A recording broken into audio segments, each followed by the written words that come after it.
Dan seorang istri pun walaupun akan ke rumah orang tuanya sendiri, izin suami itu wajib. Jangan merasa saya kan mau ke rumah orang tua sendiri, kepada orang tua kan ibadah, wajib, betul. Tapi setelah punya suami, ranking pertama suami. Bukankah saudara pernah dengar satu riwayat, seorang sahabat akan pergi jihad di jalan Allah, perang membela agama.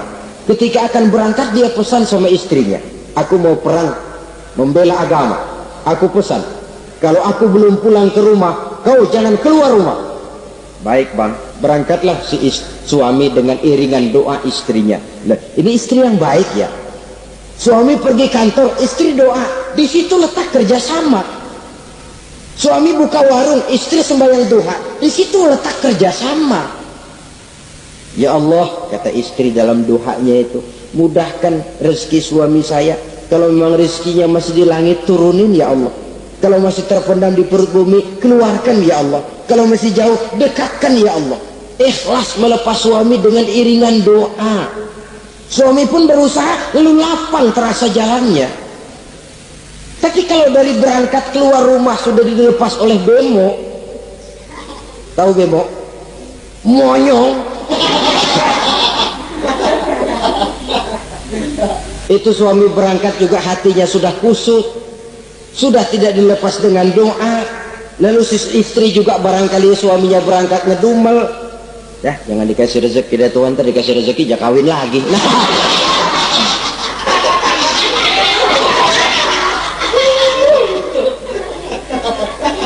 Kalau sudah semacam ini yang terjadi, bukankah masing-masing yang berangkat pikiran kusut, yang melepas pun pikiran gak enak jadinya. Assalamualaikum warahmatullahi wabarakatuh.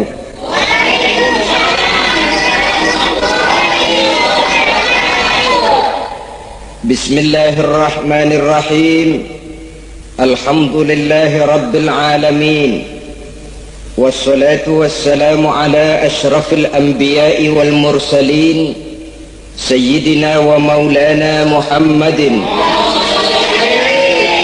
wa ala alihi wa ashabihil mujahidin at-tahirin, amma ba'du. Bapak-bapak, ibu-ibu, saudara-saudara kaum muslimin rahimakumullah. Pada pertemuan terdahulu kita telah membicarakan bagaimana memilih jodoh menurut tuntunan agama Islam. Maka pada pertemuan kali ini pembicaraan akan kita tingkatkan kepada bagaimana membina mahligai rumah tangga bahagia dengan menitik beratkan pembicaraan kepada kewajiban bersama baik sebagai suami maupun sebagai istri. Banyak rumah tangga bahagia tercapai apa yang menjadi cita-cita dan tujuan, tetapi tidak jarang rumah tangga yang tenggelam sebelum sampai ke pantai yang akan dituju. Pada saat-saat perkenalan seseorang dalam usahanya mencari jodoh, dia merasa bahwa pasangannya itulah yang akan memberikan kebahagiaan kepadanya. Hari-hari di mana terjadi pertemuan selalu menjanjikan dan menyanyikan keindahan. Bahkan sehari tak bertemu rasa seminggu, seminggu tidak bertemu rasa sebulan, sebulan tidak ketemu pingsan. Tidak ada tanda-tanda sesuatu itu akan menjemukan. Namun setelah memasuki kehidupan bahtera berumah tangga, baru beberapa bulan saja atau baru beberapa tahun saja, semua impian tadi sirna dan musnah. Bahagia yang disangka, sengsara yang datang menimpa. Keindahan yang diharap, malah kemalangan yang tumbuh. Hal ini disebabkan orang tidak meresapi hikmah daripada kehidupan berumah tangga, tidak menyadari tanggung jawab dan kewajiban yang akan berbuntut tidak timbulnya saling pengertian, dan pada akhirnya tidak akan tumbuh ketenangan di dalam rumah tangga itu. Bukankah kewajiban akan saling memberikan pengertian, pengertian membawa ketenangan, dan ketenangan adalah tangga utama untuk mencapai rumah tangga bahagia. Oleh karena itu kita mulai saja dengan kewajiban sebagai seorang suami di dalam memimpin rumah tangga bahagia ini.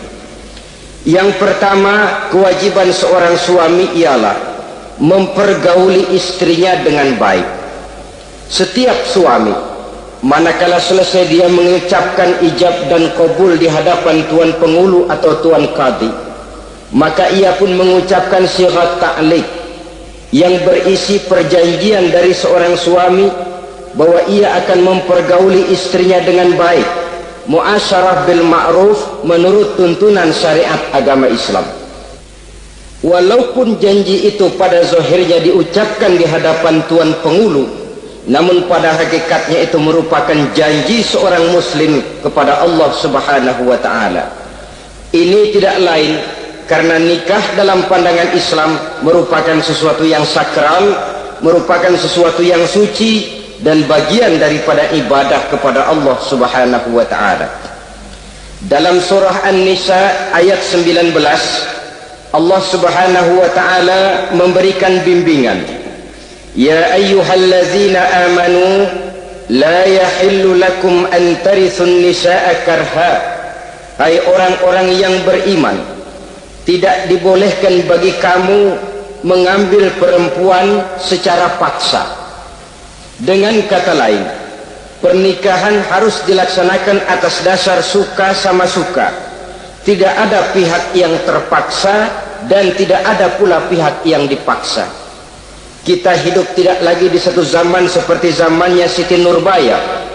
Walaupun barangkali cinta memang bisa timbul setelah pernikahan, tetapi akan lebih baik kalau sebelumnya telah diawali dengan saling kenal mengenal, saling memahami latar belakang masing-masing untuk memudahkan timbulnya saling pengertian.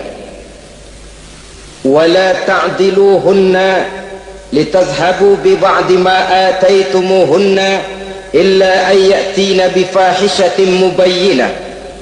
Dan jangan kamu mempersulit mereka karena ingin mengambil kembali sebagian dari apa yang telah engkau berikan kepada mereka, kecuali apabila mereka telah nyata-nyata melakukan perbuatan-perbuatan yang keji. Wa ashiruhunna bil ma'ruf, dan pergaulilah istri-istrimu itu dengan baik. Fa in karihtumuhunna, kalau kamu merasa tidak suka kepadanya, bersabarlah.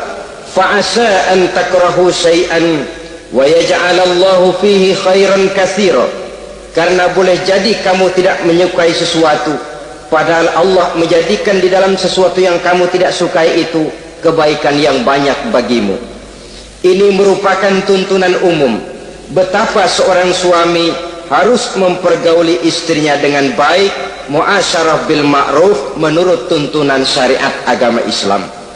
Karena bagaimanapun hak milik seorang suami terhadap istrinya adalah milkul manfaah, milik untuk mengambil manfaat, bukan milkul mutlak seperti seorang memelihara budak umpamanya, yang bisa dihitam putihkan, bisa dijungkir balikan, bisa diperlakukan sekehendaknya. Itu bertentangan dengan tuntunan agama kita.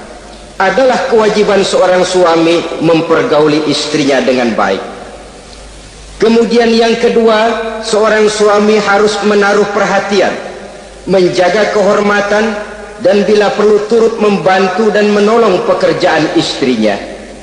Menaruh perhatian sampai kepada hal-hal yang kecil sehingga si istri merasa bahwa dia mendapat perhatian. Ada tempat dia mengadu, ada tempat dia melarikan persoalan, ada tempat dia bercerita. Sejak dari tingkah laku, berpakaian, berperhiasan, make up dan lain sebagainya. Karena tanpa ada perhatian dari seorang suami, biasanya istri akan menjadi malas, baik untuk bersolek, baik untuk membina dan mengatur rumah tangga dan lain sebagainya. Dari seorang suami yang penuh perhatian, istri biasanya akan timbul sikap hati-hatinya. Apalagi tidak berat lidah untuk memuji perbuatan baik yang dilakukan istrinya, dan tidak mencela secara langsung perbuatan-perbuatan salah yang dilakukan oleh istrinya, dia bisa menegur secara bijaksana dan dewasa. Saudara-saudara kaum muslimin, seorang sahabat bernama Salman Al-Farisi mempunyai adik perempuan yang kawin dengan Abi Dzar Al-Ghifari. Satu hari Salman datang menengoki adik perempuan ini di rumahnya. Dilihatnya adiknya rambutnya acak-acakan, pakaiannya kumuh, pendeknya nggak enak dilihat. Salman memberikan nasihat, kau bersoleklah sedikit supaya suamimu betah di rumah. Kata istrinya, untuk siapa saya bersolek? Ya tentu untuk siapa lagi kalau bukan untuk suamimu. Kata adiknya, percuma saja, suami saya jarang di rumah. Kemana? Di masjid terus. Salman mengadukan hal ini kepada baginda Rasul, lalu baginda Rasul mengatakan, inna likulli syai'in haqqun, segala sesuatu ada haknya. Allah ada haknya untuk disembah, istri pun mempunyai hak untuk dipenuhi. Melalaikan salah satu hak berarti melakukan kezaliman. Di sini kita melihat fungsi, karena kurangnya perhatian Abi Dzar Al-Ghifari terhadap istrinya akan mengakibatkan kemalasan si istri untuk mendandani dirinya sendiri. Dengan mendapat perhatian, apalagi tidak berat lidah, maka kegairahan dalam kehidupan berumah tangga rasa-rasanya akan sangat mudah terwujud. Kalau suaminya bersolek, kalau istrinya bersolek, kata suaminya, ah kau memang pandai milih warna, walaupun barangkali warnanya norak betul. Tapi kalau pada saat itu seorang suami jujur, kan akan timbul pertengkaran. Kadang-kadang istri bersolek, suami apa katanya? Lu si dandan mangga dandan sama. Ini kan sudah tidak menghargai, tidak menaruh perhatian. Udah dah, dandan nggak dandan sama, gue kenyang melihatnya. Saudara hadirin yang saya muliakan, tidak menaruh perhatian, sehingga si istri merasa tidak diperhatikan. Lah kalau sudah tidak diperhatikan, lihat saja, jangankan dalam contoh seperti berumah tangga, apa saja. Seorang anak kalau sudah tidak merasa diperhatikan oleh orang tuanya, dia akan sewenang-wenang. Begitu juga seorang pegawai kalau sudah tidak merasa diperhatikan oleh atasannya, semaunya kerja. Pun seorang istri kalau dia merasa sudah tidak diperhatikan oleh suaminya, akibatnya dia akan dandan semaunya, dia akan ngurus rumah tangga semaunya, dia akan memasak masakan semaunya. Lah kalau sudah semaunya begini, alamat tidak akan ada keharmonisan di dalam kehidupan rumah tangga itu sendiri. Suami yang baik sangat menaruh perhatian kepada istrinya, dari hal yang kecil sampai pun kepada yang sebesar-besarnya. Tapi tidak berarti nyeleneh. Apa itu nyeleneh? Menaruh perhatian bukan selalu mau ingin tahu. Jangan lantas suaminya yang beliin bedak, suaminya yang beliin, itu nyeleneh namanya. Overacting, terlalu berlebih-lebihan sampai kepada sesuatu yang tidak pada tempatnya. Di samping menaruh perhatian, juga menjaga kehormatan. Dan bila ada waktu, dia turut membantu menolong pekerjaan daripada istrinya. Bukankah seorang perempuan mau melakukan nikah dengan seorang laki-laki karena dia mendambakan hidup yang bahagia? Terus terang saja kan kadang-kadang istri kita ini lebih banyak borongan. Yang saya maksud borongan artinya ya sebagai istri ya dia, ya nyuci ya dia, ya masak ya dia, ya membersihkan rumah tangga ya dia. Istri borongan. Baiklah kalau barangkali memang kondisi ekonomi kita belum menunjang ke arah sana, walaupun istri berkewajiban untuk taat kepada suami, tetapi adalah wajar suami pun tenggang rasa dan timbang-timbang. Rasulullah saja kadang-kadang dan tidak jarang menjahit bajunya sendiri, memperbaiki kasutnya sendiri. Artinya pada waktu yang terluang dan memang bisa dilakukan, jangan mengandalkan kepada istri. Dengan demikian istri merasa bahwa resiko membina rumah tangga adalah merupakan resiko bersama. Saudara-saudara, yang ketiga, seorang suami yang baik memperhatikan yaitu tidak mengeluarkan kata-kata yang kasar. Sebab apa? Perempuan adalah makhluk yang paling cepat tersinggung, perasaannya sangat halus, dan saya kira perempuan itu lebih sakit ditampar dengan bahasa daripada ditampar dengan tangan. Kalau ditampar dia dengan tangan, urusannya paling nangis 2-3 jam sudah sembuh. Tapi ditampar dia dengan kata-kata, ditampar dia dengan omongan, itu sangat menyakitkan hatinya. Seorang suami yang baik tidak mengeluarkan kata-kata yang menyinggung perasaan, kata-kata yang kasar.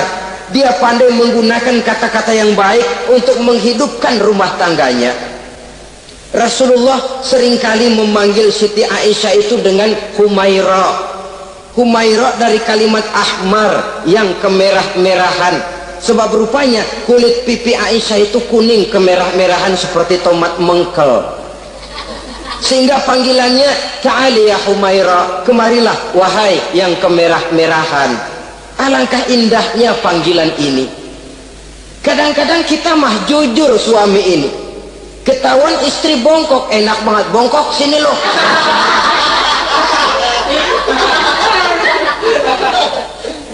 Jujur tapi nyakitin. Saudara-saudara, kadang-kadang inilah ya, bahasa perbuatan sangat besar pengaruhnya dalam menciptakan keharmonisan di rumah tangga. Pacaran mah manggilnya yang, mau kemana yang? Udah endah aja udah. Begitu berumah tangga masih indah kakanda. Punya anak satu, bapaknya anak-anak. Punya anak 2, bapak lo. Sudah 3 anaknya, bapak hilang eluh manggilnya. Panggilan ini mengalami pergeseran. Lah begitu juga suami. Ketika pacaran bukan main, ketika baru melakukan akad nikah sedang honeymoon, bulan madu, asik betul. Kemana-mana selalu bersama, kondangan selalu bersama, resepsi pergi bersama, jalan bergandengan tangan. Istri sedikit terpeleset, khawatir bukan main, hati-hati yang.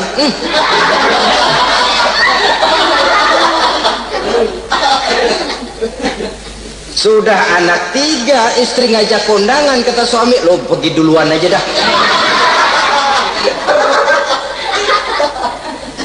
Pulang kondangan, istri laporan, bang saya terpleset. Emang lu mau mampus? Kejam betul. Hilang panggilan yang tadinya begitu mesra. Saudara hadirin yang saya muliakan, ini kata-kata kelihatannya kecil, sederhana, tapi sangat besar pengaruhnya dalam menciptakan rumah tangga yang bahagia ini. Oleh karena itu, soal isi hati kita itu urusan gaib yang tahu cuma Allah. Orang lebih dahulu lihat penampilan, dan dari penampilan ini yang dinilai adalah kata-kata kita. Oleh karena itu, seorang suami yang baik, dia tidak mengeluarkan kata-kata yang menyinggung perasaan. Kalaupun dia marah betul, dia tidak mencaci maki secara langsung. Dia bisa menggunakan kata-kata kiasan. Maka agama memberikan tuntunan, kalau seorang suami marah, jangan memukul muka. Dan mukul pun bagian terakhir, jangan jalan pertama.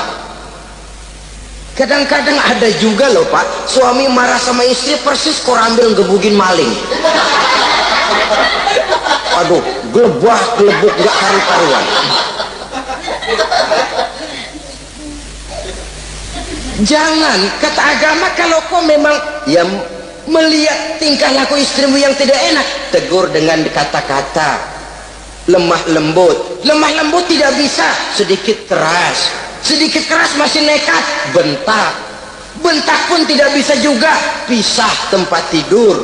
Pisah tempat tidur masih tidak bisa juga, pukul. Jangan mukanya, bagian lain dari tubuh. Itu pun tujuannya bukan untuk menyakiti, tapi untuk mendidik. Saudara hadirin, misalnya istri tidak sholat, suami tampil, bu sholat, mbok ya malu sama tetangga kalau tidak sholat. Dengan lemah lembut masih tidak kena, besok kencengan dikit ngomongnya. Mari kan udah saya bilangin sholat 2 kali, belum mau juga. Mau sholat gak nih? Mulai naik tensi omongan, masih nekat. Begini saja, saya dari kalem sampai bentak udah. Sekarang kamu nggak mau juga sholat, saya mulai nggak enak pikiran. Mulai ntar malam kamu tidur kamar depan, saya kamar belakang. Pisah tempat tidur. Kadang-kadang kan nggak kuat emosi, kalau sudah marah sama istri ngebludak, lalu istri diusir, sudah pulang ke rumah monyang muzar.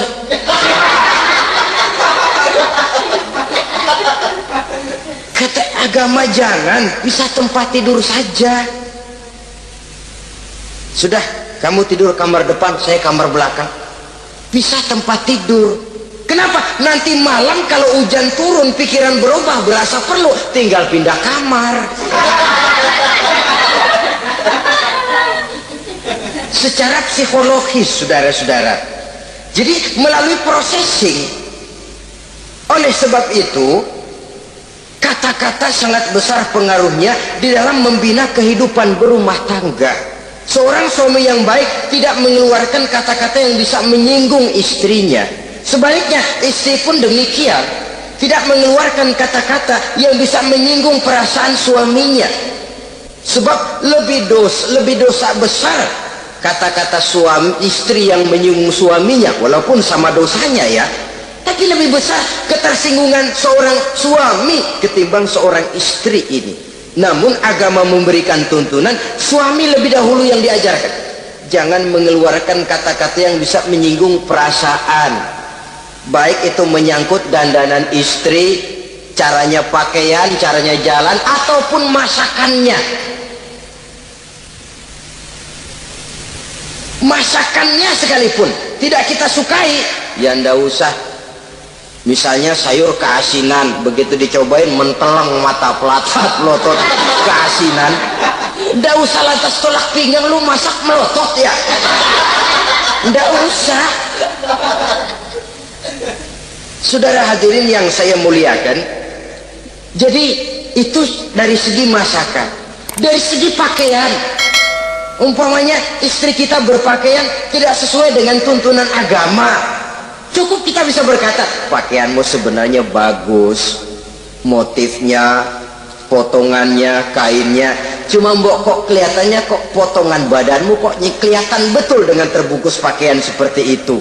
Alangkah lebih baiknya, nah dengan demikian istri nggak terlalu tersinggung daripada sudah dandan bagus-bagus lalu istri suami ngobrol kata yang nggak enak. Bagus loh kayak nangka dikerosoin.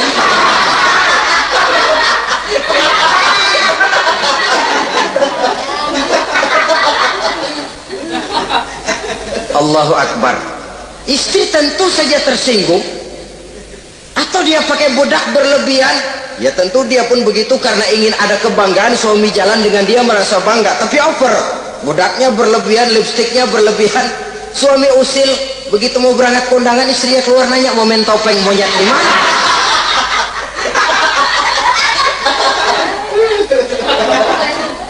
Tentu dia akan tersinggung karenanya.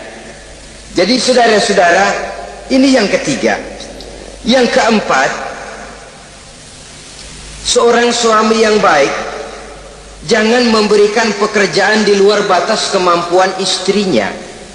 Wah, tugas istri itu nyaris 1 kali 24 jam.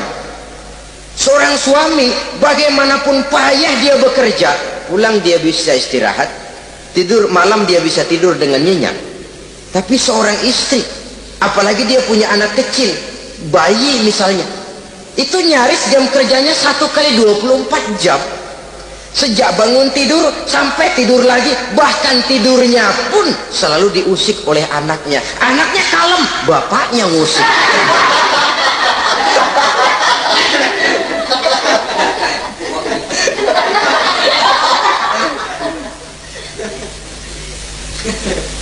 Jadi jangan memberikan pekerjaan di luar batas kemampuan. Kata pepatah, iza aradta an tuta'a fasal ma yustato. Apabila kamu ingin ditaati, perintahkan apa yang orang mampu mengerjakan. Jadi kalau kita memerintahkan seseorang untuk melaksanakan sesuatu yang dia jelas tidak mampu, itu artinya sama dengan kita tidak ingin ditaati oleh orang itu. Bukan dia tidak mau taat, jenis pekerjaan yang kita berikan di luar batas kemampuannya. Nah kalau sudah begitu, tentu saja lalu ketaatan akan menurun jadinya. Tadi sudah saya katakan, kadang-kadang istri kita ini istri borongan. Dalam arti, ya dia masak, ya dia nyuci, ya dia ngepel, ya dia ngejemur, ya dia ngetriska. Borongan. Terlalu berat tugasnya. Oleh karena itulah seorang suami yang baik, dia harus tenggang rasa, timbang diri, tidak memberikan pekerjaan yang di luar batas kemampuan daripada istrinya.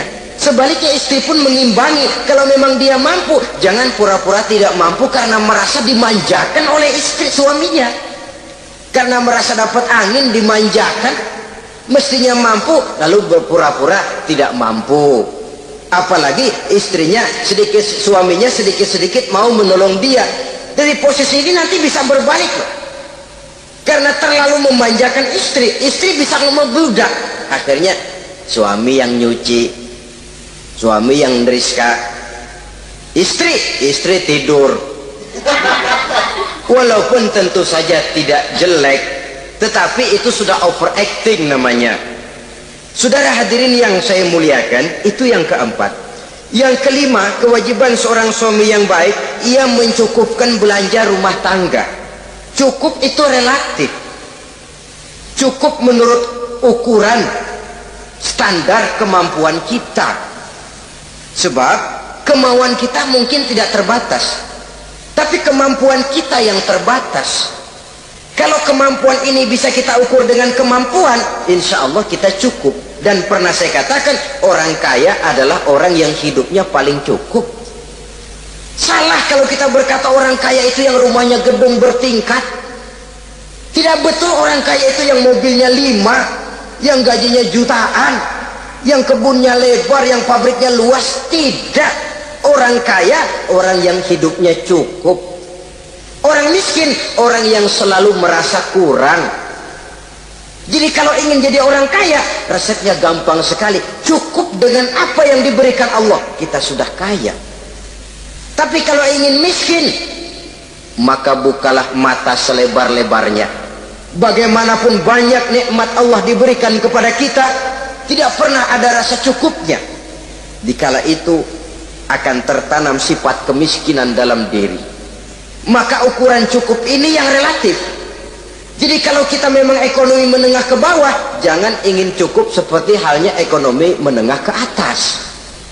Nah, saudara-saudara, di samping belanja rumah tangga yang menyangkut makan, minum, pakaian dan sebagainya, bila ada kelebihan rizki, juga perhiasan untuk istri.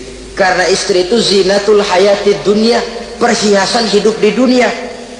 Jangan lalu berat hati, kan suami yang peras keringat banting tulang pagi-pagi pulang sore. Mestinya suami dulu dong cukupi pakaiannya. Betul, kelihatannya memang begitu, tapi jangan lupa istri kita bagian daripada hidup kita. Baik dia dilihat orang, baik kita disebut orang. Jelek dia dipandang orang, jelek juga kita disebut orang. Dia adalah bagian daripada kehidupan kita. Orang kan sering bilang, tuh Mpo Ano, kenapa? Gue gerah banget ngelihatnya.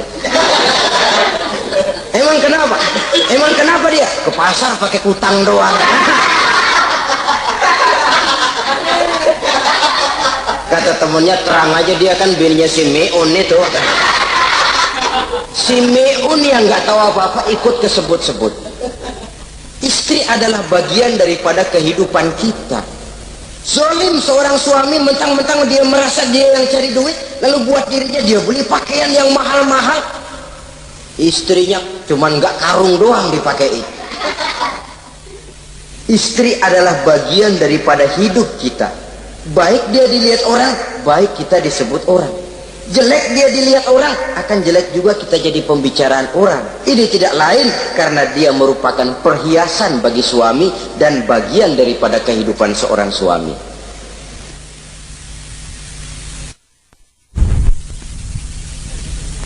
Adalah satu perbuatan zolim misalnya, kalau seorang suami manakala dia beroleh rezeki parkir di restoran. Kalau tidak ada duit, baru dia pulang ke rumah. Sementara dia enak makan makanan yang serba nikmat dan lezat, di restoran yang serba ada, istrinya di rumah cukup kangkung saja sama toge. Adalah satu perbuatan yang zalim dan istri berhak menuntut karena itu memang merupakan haknya. Begitu besar nilai pahala memberikan nafkah ini, sampai-sampai Nabi dalam hadis yang diriwayatkan oleh Imam Muslim dan Ahmad bersabda, dinarun anfaqtahu fi sabilillah wa dinarun anfaqtahu ala rukbatin wa dinarun tasaddaqta ala miskin wa dinarun anfaqtahu ala ahlika a'zamuha ajran allazi anfaqtahu ala ahlika. Uang yang kamu belanjakan di jalan Allah, uang yang kamu belanjakan untuk membebaskan budak, uang yang kamu sedekahkan kepada orang miskin, dan uang yang kamu belanjakan untuk nafkah keluargamu, pahalanya itu lebih besar uang yang kamu belanjakan untuk nafkah keluargamu. Ya Allah, jadi rupanya nilainya sedemikian besar. Saudara hadirin yang saya muliakan, ini kewajiban yang keempat. Yang kelima maksud saya.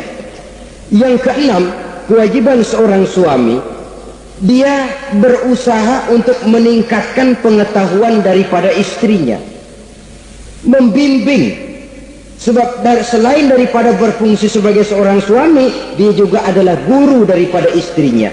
Kalau dia tidak bisa membimbingnya secara langsung, setidaknya doronglah istrinya untuk ikut menghadiri pengajian, majelis-majelis taklim, bergaul dengan ustazah-ustazah, sehingga terdapatlah peningkatan pengetahuan. Paling kurang pergaulannya bertambah luas, cakrawala pandangannya juga tidak jadi sempit karenanya. Sebaliknya, peluang ini pun harus dimanfaatkan oleh istri dengan sebaik-baiknya, dengan niat yang ikhlas keluar dari rumah untuk mencari ilmu pengetahuan.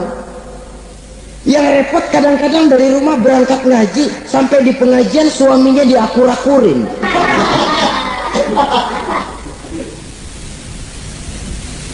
Atau tetangganya jadi bahan gunjingan. Ngajinya cuma setengah jam, ngomongin orangnya sejam setengah. Ini malaikat bingung, kacau amat nih orang itu.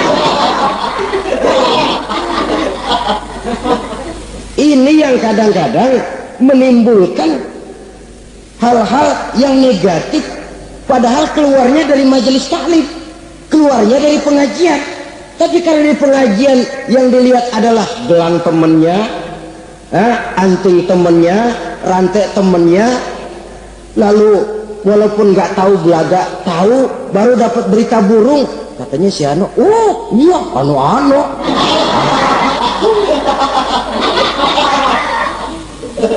Saudara hadirin yang saya muliakan, akhirnya nanti kan suami jadi pegel. Lu kok disuruh ngaji bukan mungkin bener, pulang malah gua digonggong-gonggong minta gelang, bagaimana? Rupanya tidak memanfaatkan peluang yang diberikan itu seperti yang seharusnya. Jadi kalau memang seorang suami tidak bisa membimbing istrinya dalam arti meningkatkan ilmu pengetahuannya, doronglah dia, berikan kesempatan untuk menghadiri pengajian, majelis-majelis taklim yang akan lebih membuka nuansa pergaulan, lebih meluaskan pandangannya, dan ada refreshing. Nah, ini penting. Apakah kita suami ini pernah membayangkan bagaimana kalau kita 1 kali 24 jam mesti ada di rumah saja, tiap hari menghadapi yang itu juga? Apa tidak timbul kejenuhan? Kalau kita begitu, apa istri kita juga tidak begitu? Karena itu sangat bijaksana kalau ada waktu luang, Boya ajaklah istri dan anak-anak makan di rumah makan. Kalau ada kelebihan rezeki loh ini ya. Tapi jangan maksa-maksa, karena terlalu ingin lalu ngutang dulu sama temen. Itu juga nggak betul. Niatnya baik, cuma ngutangnya itu nanti yang jadi nggak betul. Ya refreshing, relax, santai. Apa itu ke Taman Safari, apa itu ke Bogor, supaya istri ini merasa ada selingan dalam hidup, tidak jenuh, tidak monoton. So kalau dia jenuh, akhirnya kan gua ublek-ublek di depan dapur mulu. Saudara hadirin yang saya muliakan, kejenuhan ini pada suatu saat kan akan meledak. Nah, kalau meledak tanpa tersalurkan, dia akhirnya akan mencari saluran sendiri. Iya kalau positif, kalau negatif, innalillah wa inna ilaihi raji'un jadinya. Oleh karena itu, seorang suami yang baik berkewajiban meningkatkan pengetahuan istrinya. Sebab boleh jadi istri tidak melaksanakan kewajiban karena tidak tahunya. Nah kalau istri nggak tahu, jangan digoblok-gobloki. Mestinya dibimbing, diberikan kesempatan ngaji. Kamu sih disuruh gini aja kok nggak bisa, memang goblok kamu nih. Memang bukan dibimbing, malah digoblok-gobloki. Lalu istri kan apa ya, bahasa Perancisnya nelongso. Apa nelongso? Narik diri. Apa katanya? Ya tahu lu goblok, lu ngapa kawin sama gua. Nah,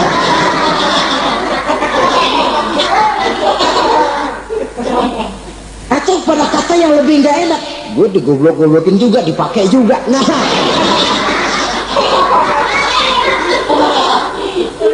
kan lebih nggak enak lagi tuh.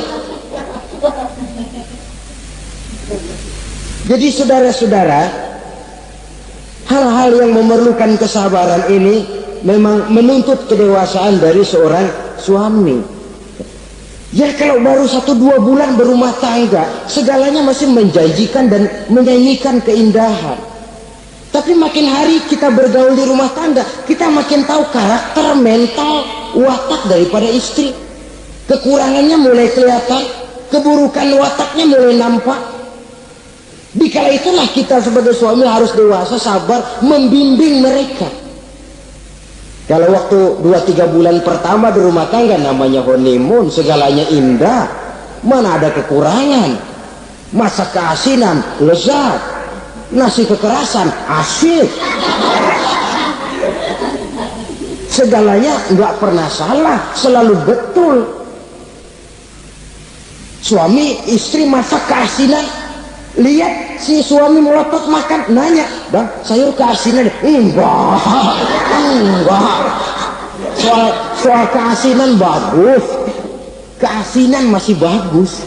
Kenapa? Udah endah aja.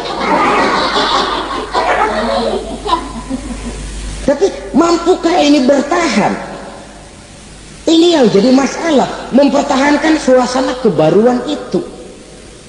Saudara hadirin yang saya muliakan, yang ketujuh, kewajiban suami ini, suami yang baik, memberi kesempatan kepada istri untuk nengok, bersilaturahmi dengan orang tuanya, kerabatnya, atau tetangganya. Walaupun nanti ya, istri tidak boleh menggunakan ini secara salah. Karena apa? Karena orang tua dan mertua itu cuma istilah. Hakikatnya ya sama, yang mertua ya orang tua, ya apalagi orang tua. Itu cuma satu istilah. Perbedaan istilah tidak harus menyebabkan kita berbeda sikap. Jangan kalau mertua yang datang, suami curiga, lalu istri didorong-dorong, babelu tuh datang, babelu katanya. Lalu belum apa-apa sudah buruk sangka, biasa babelu, biasa katanya. Nah, biasa ini sudah nggak enak tuh. Biasa datang bawa jeruk, pulang minjem duit. Allahu Akbar. Ini kan sudah menanamkan rasa gak enak. Malah akan lebih baik kalau mertua yang datang, suami menyambut lebih dahulu, sehingga akan nampak kecintaannya. Tidak lagi membedakan antara mertua dengan orang tua, karena cuma sekedar istilah. Memberikan kesempatan, di situ letak kerjasama. Saudara hadirin, setelah suaminya ini pergi, datang utusan dari orang tua si istri tadi. Assalamualaikum Bu. Waalaikumsalam. Ada apa? Orang tua ibu sakit keras, ibu diminta datang. Ya Allah, suami saya baru saja berangkat. Istri suami saya bilang kalau dia belum pulang perang, saya nggak boleh keluar dari rumah. Tolong sampaikan maaf saya kepada orang tua saya belum bisa datang karena suami saya pesan begitu. Pulang utusan ini. Besok balik lagi, gimana? Aduh Bu, orang tua ibu makin parah. Kelihatannya nggak ada harapan, datang dah sebelum menghembuskan nafas yang terakhir. Suami saya belum pulang, saya nggak berani keluar rumah sebab begitu pesennya. Sudah, pulang saja, saya ikut doa mudah-mudahan orang tua cepat sembuh. Besoknya hari ketiga utusan ini datang lagi. Bagaimana? Sudah meninggal Bu. Barangkali sebelum dikubur ibu masih mau ketemu. Maaf saja, bagaimanapun berat hati saya, suami saya belum pulang, pesannya tadi begitu. Ini rupanya utusan kesel. Ini orang sama orang tua sendiri gini-gini amat. Lalu lapor kepada baginda Rasul. Apa jawab beliau? Baginda Rasul malah berkata, dosa orang tua yang meninggal ini sudah diampuni oleh Allah karena dia mempunyai anak perempuan yang begitu taat kepada suaminya. Allahu Akbar. Jadi ketaatannya kepada suaminya ini diberikan satu ganjaran oleh Allah, mengampuni dosa orang tuanya yang sudah meninggal. Jadi jangan merasa mentang-mentang mau ke rumah orang tua sendiri selonong boy. Selonong boy, masa bodoh laki mau tahu nggak tahu, pokoknya gua ke rumah orang tua gua sendiri. Jangan lupa setelah berumah tangga, ranking urutan pertama suami, setelah itu barulah orang tua. Saudara hadirin yang saya muliakan, begitu juga istri yang baik mendapat izin dari suaminya. Bu, tolong ambilin uang di dompet. Sudah izin. Istri yang baik, dompetnya dibawain. Ini saja Bang, ambil sendiri. Nanti saya ambil 10.000, merasa kurang 20.000 lagi, ambil saja sendirilah. Lain dengan istri yang nyelongcong, laki pergi mandi, dompet acak-acakan.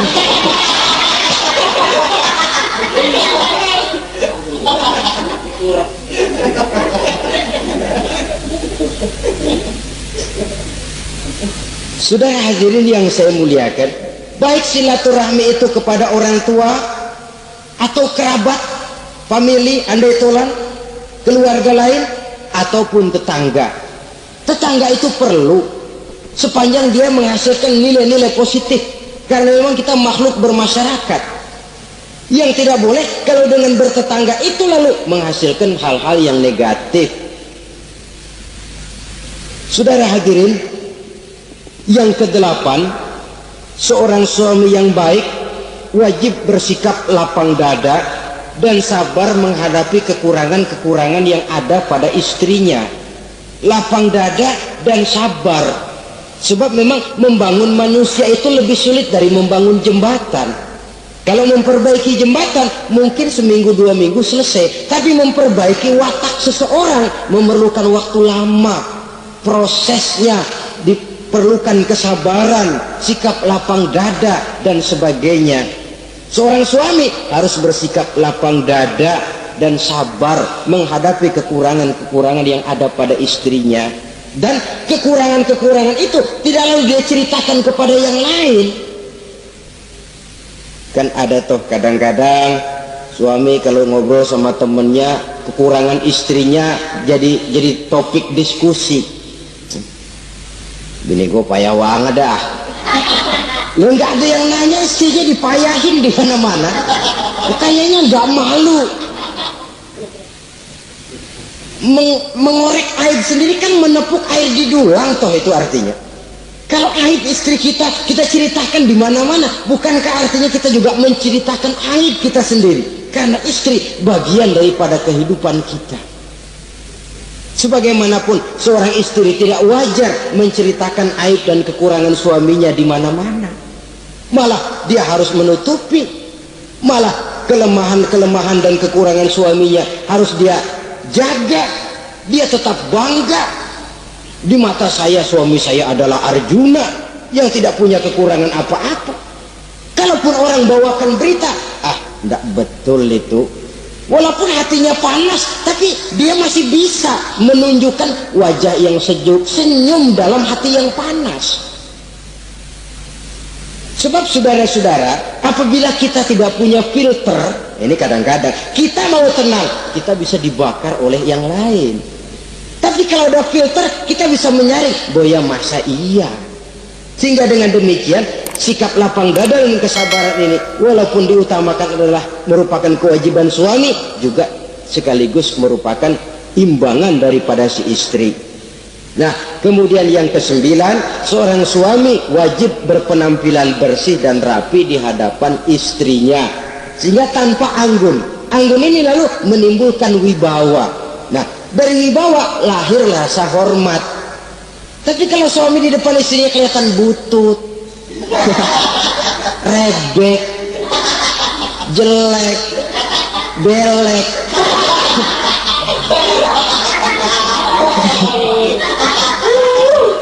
kata istrinya, jodoh gua apes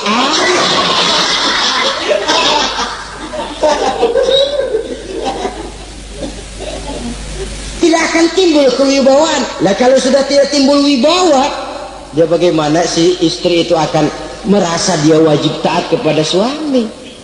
Saudara hadirin yang saya muliakan, jadi ternyata penampilan bukan cuma kewajiban istri, seorang suami juga harus mengimbangi itu. Sehingga dengan demikian keserasian dalam kehidupan di rumah tangga itu akan terasa jadinya. Nah, inilah pada prinsipnya kewajiban daripada suami. Lalu kemudian apa kewajiban istri ini? Yang pertama, saudara-saudara, terutama ibu-ibu tentu, istri itu berkewajiban untuk taat dan patuh kepada suaminya. Sepanjang perintah suaminya itu tidak untuk bermaksiat kepada Allah. Jangankan amalan yang mubah, amalan yang sunnah saja tidak diizinkan oleh suami, masih dikerjakan oleh istrinya, dosa. Itu amalan sunnah. Misal saja ini ya, suami kebetulan ngambil cuti hari Senin, ada di rumah. Begitu malam Senin, kata si istri, bang, besok kan hari Senin, saya mau puasa sunnah. Karena istrinya santri, biasa puasa Senin Kemis. Kata suaminya, lu tega amat, gua tumben perek Senin.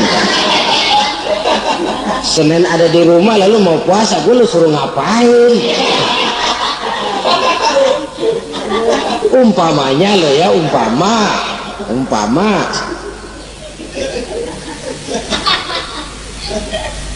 lalu tanpa izin si suami, istri puasa juga, puasa sunnah, bukan saja tidak mendapat pahala, malah dosa hukumnya. Ini amalan sunnah, apalagi tibang pergi arisan, apalagi tibang pergi tetangga. Amalan sunnah tidak mendapat izin daripada si suami, dosa untuk dikerjakan. Dengan pertimbangan tadi, ya tumben cuti hari Senin, istri dadakan puasa, lah suami nganggur total.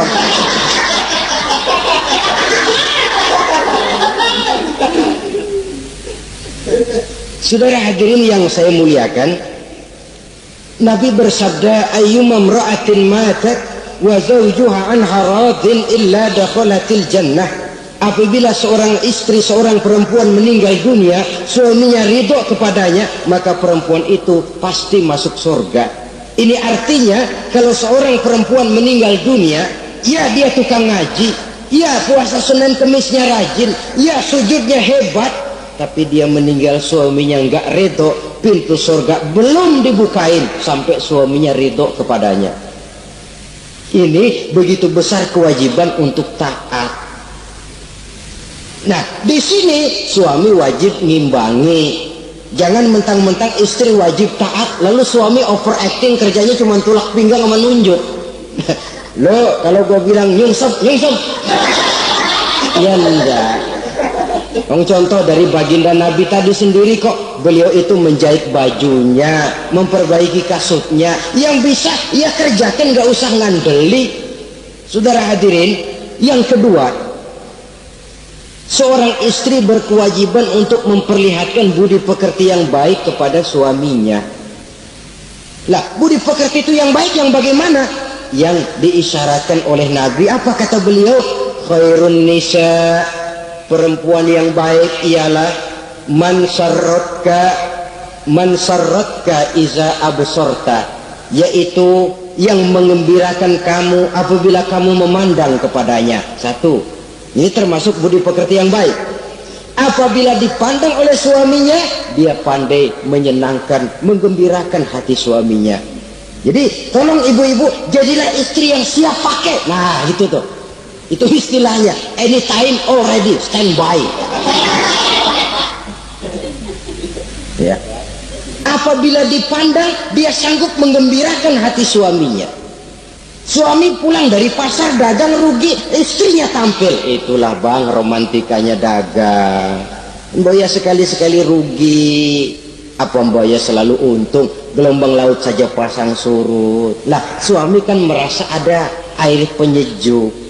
Ini termasuk menggembirakan. Jangan suami sudah pulang dari pasar rugi, mikul keranjang, ngos-ngosan sampai rumah istri ceramah. Lasar lu laki goblok. Dagang pakai rugi. Ini kan suami sudah di pasar rugi, sampai rumah digoblok-goblokin. Nah itu nanti ya efeknya, suami itu kalau sudah istri nggak menyenangkan hatinya di rumah, si suami itu kena penyakit yang istilah sekarang ini penyakit broken home. Nah penyakit nggak betah di rumah. Mestinya dia kumpul di rumah, landada akan di pos hansip Jakongko. Sampai subuh lagi, sampai subuh. Sampai subuh. Saudara hadirin yang saya muliakan, pandai menggembirakan, menjadi penghibur. Usaha suami gagal, dagangnya rugi, gairahnya bekerja menurun, di saat itu istri tampil jadi pengimbang yang baik. Sehingga dengan demikian istri suami lalu merasa ada sedikit air penyejuk. Apabila dipandang, dia pandai menyenangkan hati suaminya. Bagus kalau seorang istri pada saat ada suaminya di rumah dia berdandan, dan suaminya tidak ada di rumah dia apa adanya. Dan keliru besar, sebab dandannya seorang istri dengan niat untuk menyenangkan hati suaminya merupakan ibadah. Saudara hadirin, ciri yang kedua dari budi pekerti yang baik seorang istri itu apa? Wa tuti'aka iza amarta. Kalau diperintah dia taat kepadamu. Diperintah dia taat sepanjang perintah itu tidak untuk bermaksiat kepada Allah. Yang ketiga lagi cirinya wa tahfazu ghibataka fi nafsiha wa malika. Dia dapat menjaga diri baik pada waktu kamu tidak ada, baik menjaga dirinya sendiri ataupun menjaga hartamu. Tidak menggunakan kesempitan di dalam kesempitan. Ini ciri dari budi pekerti. Yang ketiga sekarang, kewajiban seorang istri dapat mengatur rumah tangga dengan baik dan rapi. Mengatur rumah tangga itu kan tidak perlu biaya yang mahal-mahal, asal ditempatkan pada tempat yang serasi, komposisi warna yang cocok, tidak perlu perhiasan yang mewah-mewah.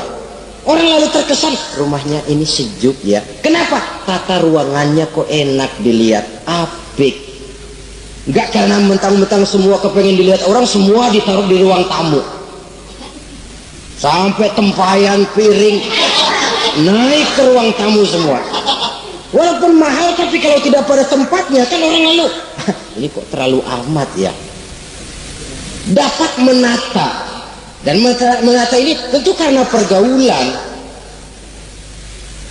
Saudara hadirin yang saya muliakan, sehingga dengan demikian ada suasana kebetahan. Orang di rumah itu merasa seperti itulah yang dikatakan Nabi, baiti jannati, rumah tanggaku laksana surga bagiku, laksana kebun, tempat di mana kita melepaskan lelah, tempat di mana kita menemukan ketenangan, tempat di mana kita menemukan refreshing dari segala kejenuhan dan kelelahan akibat tugas-tugas yang kita hadapi, baik di kantor, di tengah masyarakat, di pasar, dan lain sebagainya.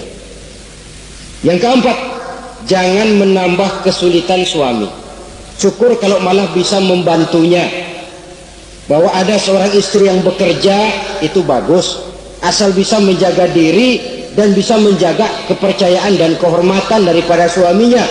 Dan suami pun yakin bahwa jenis pekerjaan yang dikerjakan oleh istrinya itu tidak bertentangan dengan agama. Tapi malah kalau si suami yang mempekerjakan istrinya, mengeksploitir istrinya, ini zolim.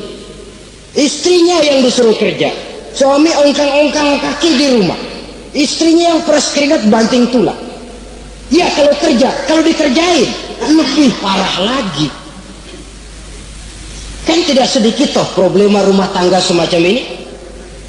Sehingga dengan demikian akhirnya apa? Kendali rumah tangga di tangan istri. Karena istri merasa dia yang cari duit, istri merasa dia yang berusaha. Kenapa dia tidak mengendalikan rumah tangganya? Dikala itu jatuhlah suami di bawah komando istrinya. Hilang wibawa, hilang karisma, tidak ada ketakutan.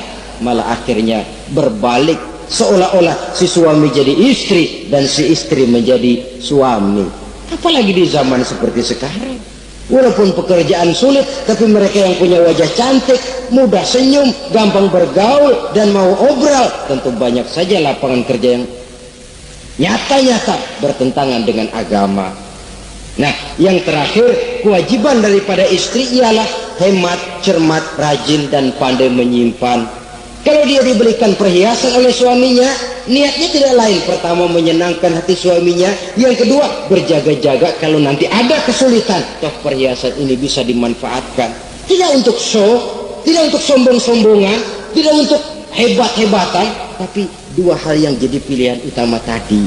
Dengan sikap hemat, cermat, rajin, dan pandai ini, menyimpan, memanfaatkan, dan menggunakan, maka nilai ekonomi di rumah tangga insya Allah akan mengalami stabilnya. Dengan demikian saudara-saudara, secara sepintas kewajiban suami dan istri sudah kita bicarakan. Dengan saling melaksanakan kewajiban akan timbul saling pengertian, dari pengertian akan timbul ketenangan, dari ketenangan insya Allah akan terwujud rumah tangga yang bahagia. Insya Allah nanti pembicaraan akan kita lanjutkan yang mengenai kewajiban bersama dan kewajiban orang tua terhadap anak-anaknya. Mudah-mudahan ini bermanfaat. Terima kasih atas perhatian saudara. Mohon maaf atas segala kekurangan.